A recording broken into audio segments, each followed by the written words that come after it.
Well, it's been about 2 months since I made my file knife, and I was hoping I'd promote a few more views on my channel, but you know, you can't win them all, and I can't just hang on to this stuff forever, so I'm going to give it away.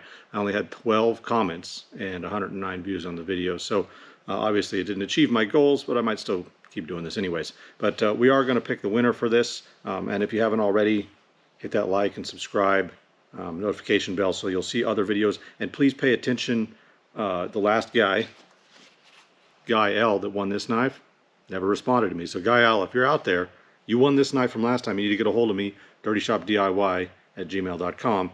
And then of course the winner of this knife also should get a hold of me to get this nice knife. So, I mean, I put a lot of effort into these things, and I want them to go to somebody who appreciates them. I want them to go to somebody, you know. So, anyways, I'm going to give these knives away. I have put the 12 names in my hat, and I've wrinkled them in a rather, it's the hat box again, spastic manner there, so that they're all a little different. And we're going to see who the winner is. I don't want to look in the box. Let's see what we got here. Alrighty. Laurence, you have won. So the Laurence that commented on my thing there, you get a knife. This one, if you get a hold of me. Thanks for watching. As usual, hit the like and subscribe, and I'll try and do more giveaways in the future. And the phone rings right at the end.